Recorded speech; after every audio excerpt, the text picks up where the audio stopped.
worked both hard and smart for years and developed a successful practice, let's say as a cardiac surgeon.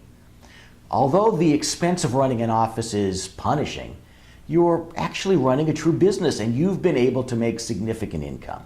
In fact, you've been able to make well over $1 million a year in personal income.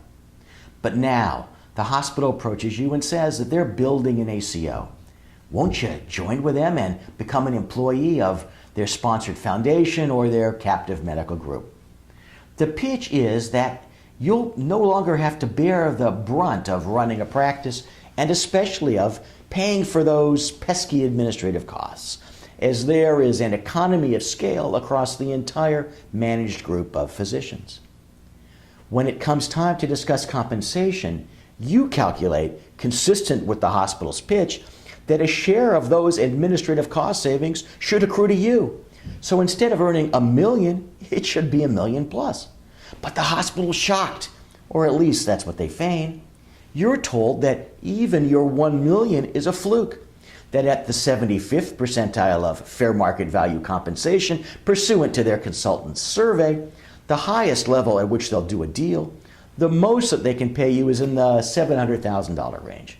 After all, they state with claimed moral superiority and the prospect of banking $300,000 of your money, you want to be compliant, right?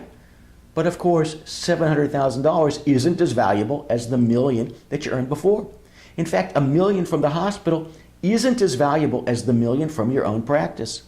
That's because even though you did have the responsibilities of running the business, you also had the authority of running the business. You were the captain of your own ship. And the terms of an employment contract comes to an end.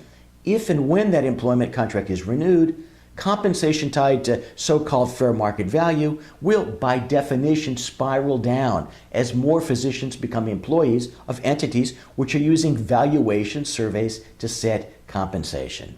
Look, it's a recipe for failure.